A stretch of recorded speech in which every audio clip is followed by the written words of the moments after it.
படைமுறை நடைமுறையே விடுதலை வழிமுறை, நெஞ்சு பதைத்திடும் தலைமுறையை படைத்திடு புதுமுறை என இன்றைக்கும் தமிழ்நாட்டில்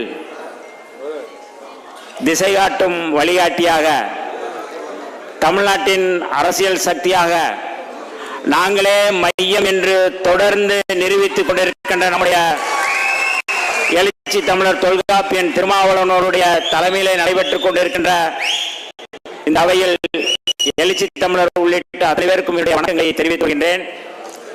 கடந்த ஜனவரி 29ஆம் தேதி கரும்புலி முத்துக்குமார் அவர்களுடைய நினைவு நாள். குளத்தூரில் நடைபெற்ற அந்த நினைவு நாளில் நம்முடைய மகத்தான தலைவர் எழுச்சி தமிழர் அவர்கள் தமிழ் தேசிய எழுச்சி மாநாடு விடுதலை சிறுத்தைகளின் சார்பில் நடைபெறும் மே 17 அன்று அந்த மாநாடு நடைபெறும் என்று அறிவிப்பு செய்தார்கள். ஆனால் இடையிலே தேர்தல் வந்ததால் தேர்தல் நேரத்தில் நடத்த முடியாது என்று சொல்லி தலைவர் அவர்கள் ஆகஸ்ட் 17 நடத்துவதாக தமிழ் தேசிய எழுச்சி மாநாட்டை அறிவித்திருக்கிறார்கள். அதற்கு முன்னைய ஏற்பாடுகளாக ஒரு வரலாற்று சிறப்புமிக்க மாநாடு தமிழ் தேசிய எழுச்சி மாநாடு.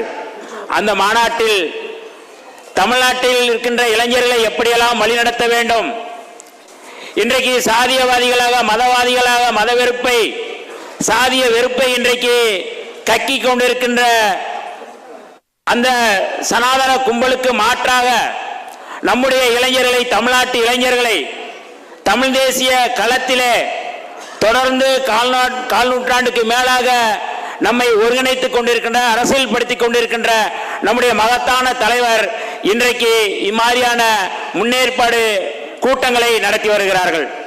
அந்த வகையிலே காஞ்சிபுரத்திலே கடந்த 10ஆம் தேதி நடைபெற்றது. அந்த மாநாட்டிலே நான் எப்படியாவது வந்து பங்கெடுக்க வேண்டும், அந்த கூட்டத்திலே பங்கெடுக்க வேண்டும் என்று நான் ஆவலோடு கள்ளக்குறிச்சியிலிருந்து கிளம்பி ஓடி வந்தேன். ஆனால் முடியவில்லை. அதற்கு பிறகு திருவண்ணாமலையிலும் என்னால் கலந்து கொள்ள முடியவில்லை. தமிழ் தேசிய எழுச்சி மாநாட்டில் இன்றைக்கு எந்த கட்சிக்கு முழுமையான பங்கு இருக்கோ இல்லையோ, விடுதலை சிறுத்தைகளுக்கு முழுமையான பங்கு இருக்கின்றது, நம்முடைய எழுச்சி தமிழர் அவர்களுக்கு பங்கு இருக்கின்றது. அந்த வகையில் இந்த களத்தில் தொடர்ந்து களமாடி வருகின்ற என்னை போன்றவர்கள் இந்த செயற்குழுவிலே, இந்த ஆயத்த கூட்டங்களிலே பங்கெடுக்க வேண்டும் என்று ஒரு விதமான அயற்சி அல்லது உறுத்தல் இருந்து கொண்டே இருந்தது. இன்றைக்கு நம்முடைய மகத்தான தலைவர் அவரை ஈன்ற தந்தை அவர்களுடைய நினைவு நாள். அங்கொன்றுகளை முடித்துவிட்டு எப்படியாவது இந்த கூட்டத்திலே பங்கெடுக்க வேண்டும், தலைவர் அவருடைய உரையை நான் கேட்க வேண்டும் என்கின்ற அடிப்படையில் இந்த அவைக்கு வந்திருக்கின்றேன். ஏன்னா எல்லா உரையுமே வந்து வெளியிலிருந்து நம்ம கேட்டுட்டு இருக்கிறேன்.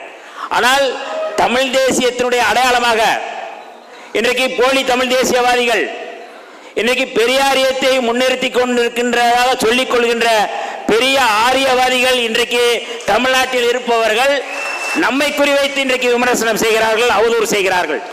இன்றைக்கு ஒரே ஒரு காரணம், தலைவர் எடுக்கின்ற முடிவு. தலைவர் என்ன முடிவெடுக்கிறாரோ அதுதான் தமிழ்நாட்டில் நடக்கும் என்பதை இன்றைக்கு நாம் தீர்மானித்துக் கொண்டிருக்கிறோம். இது சாதாரணம் அல்ல. ஒரு தலித்திய அரசியலை உள்வாங்கிக் கொண்டு தந்தை பெரியார், புரட்சியாளர் அம்பேத்கர் அவர்களுடைய கருத்தியலை உள்வாங்கிக் கொண்டு மேதகு பிரபாகரன் அவர்களுடைய அரசியலை தமிழ்நாட்டில் தொடர்ந்து பரப்பி வருகின்ற இயக்கம் விடுதலை சிறுத்தைகள் இயக்கம். இன்றைக்கு எல்லாம் தமிழ் தேசியத்தை பற்றி எல்லாம் பேசுறாங்க. நான் இந்த கூட்டத்தில் இருந்து நான் சவால் விடுகின்றேன். அது வெறும் சவால் அல்ல. இன்றைக்கு ஒன்றிய பாஜக அரசு தமிழ்தாய் வாழ்த்துக்கு பிறகு வந்தே மாதரம் பாட வேண்டும் என்று ஒரு அரசாணை பிறப்பித்தது. இந்த அரசாணை என்பது தேசிய இனத்துடைய அடையாளத்தை அழித்தொழிப்பது. இந்த அரசாணை என்பது இன்றைக்கு தமிழ் தேசியம் பேசுகின்ற நம்மை போன்றவர்களுக்கு அச்சுறுத்தல் உருவாக்குவது. ஆனால் நாங்கள் தான் தமிழ் தேசியம் பேசுகிறோம் என்று சொல்லக்கூடியவர்கள் யாராவது ஒருவர் இந்த வந்தே மாதரம் பாடலை நாங்கள் பாட மாட்டோம், வந்தே மாதரம் பாடல் என்பது புரட்சியாளர் அம்பேத்கர் யாத்து கொடுத்த அரசியலமைப்பு சட்டத்துக்கு எதிரானது என்று யாராவது பேசினார்களா? யாராவது கண்டிக்க துணிச்சல் இருக்கின்றதா? விடுதலை சிறுத்தைகள், நம்முடைய தலைவர் எழுச்சி தமிழர் அவர்கள் மட்டும்தான் நாங்கள் வந்தே மாதரம் பாட முடியாது, வந்தே மாதரம் எங்களுக்கு ஏற்புடையதல்ல, முற்றிலுமாக இது மாநில உரிமைகளுக்கு எதிரானது, தேசிய இனத்தினுடைய அடையாளத்துக்கு எதிரானது என்று வெளிப்படையாக அறிக்கை கொடுத்து கண்டித்தவர் நம்முடைய தலைவர் எழுச்சி தமிழர் அவர்கள். ஏன் இதை இங்கே சொல்கிறோம் என்றால், இன்றைக்கு பாரதிய ஜனதா எதிர்ப்பு, RSS எதிர்ப்பு, சங் பரிவார கும்பல்களை நாம் எதிர்க்கிறோம் என்றால் வெறுமனே மதவாதத்தினுடைய தொடர்புடையதல்ல. அது தேசிய இனத்தினுடைய உரிமையை நிலைநாட்டுவது. இன்றைக்கு ஒரே நாடு ஒரே மொழி என்பதை முன்னிறுத்த முயற்சி செய்கிறார்கள். அந்த ஒரே நாடு என்பது இந்திய தேசமாக இல்லாமல் அது இந்து தேசமாக முன்னிறுத்த முயற்சி செய்கிறார்கள். அப்படிப்பட்ட இந்து தேசம் உருவானால் தேசிய இனத்தினுடைய அடையாளம் முற்றிலுமாக அழித்தொழிக்கப்படும்.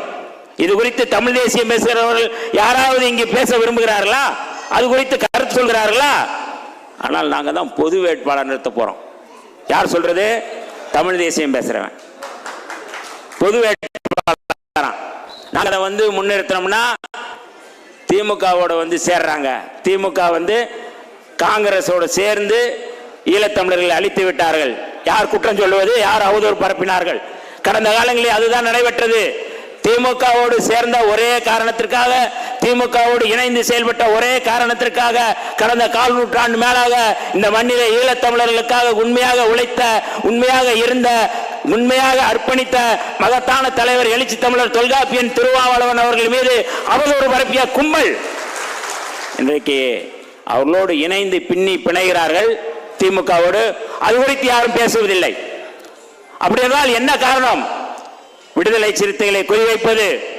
தமிழ்நாட்டில் இன்றைக்கு உண்மையான அம்பேத்கர் இயக்கமாக, உண்மையான பெரியார் இயக்கமாக, உண்மையான தமிழ் தேசிய இயக்கமாக இன்றைக்கு இருக்கின்ற இயக்கம் விடுதலை சிறுத்தைகள் இயக்கம். இன்றைக்கு உண்மையாவே மேதகு பிரபாகரன் அவர்கள் இன்றைக்கு உயிரோடு இருந்திருந்தால் தலைவர் திருமாவளவன் அவர்களை அழைத்து தமிழ் தேசிய எழுச்சி மாநாட்டை அழைத்ததற்கு அவர் வாழ்த்து செய்தி அனுப்பியிருப்பார்கள். ஆனால் யாரும் இன்றைக்கு அது குறித்து தமிழ்நாட்டில் இருப்பவர்களோடு அதை பற்றி பேசவில்லை. தமிழ் தேசிய அரசியலை முன்னெடுக்கின்ற உண்மையான அரசியல், உண்மையான ஆளுமை, உண்மையான தலைவர், போராளி தலைவர் இன்றைக்கு கிடைத்திருக்கிறது என்றால் நம்முடைய தலைவர் எழுச்சி தமிழர் அவர்கள்தான். அதுதான் இந்த மாதிரியான கூட்டங்களை நாம் நடத்தி கொண்டு இருக்கிறோம். நம்முடைய இளைஞர்களை தயார்படுத்த வேண்டியிருக்கிறது, அரசியல்படுத்த வேண்டிய தேவை இருக்கின்றது.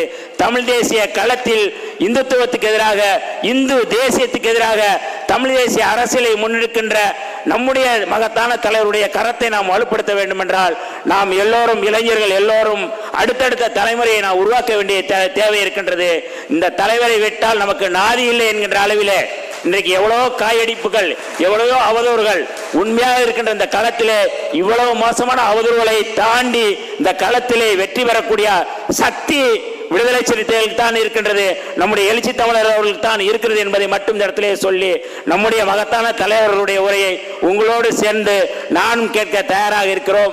நாம் தலைவர் அவர்களுக்கு பேசுவதற்கு வழிவிட்டு விடைபெறுகிறேன். நன்றி, வணக்கம். ஈழம் வெல்லும், அதனை காலம் சொல்லும் என்று சொல்லி நம்முடைய மகத்தான தலைவர் எழுச்சி தமிழர்கள் தலைமையிலே களமாடுவோம் என்று சொல்லி வாய்ப்புக்கு நன்றி கூறி விடைபெறுகிறேன். நன்றி, வணக்கம்.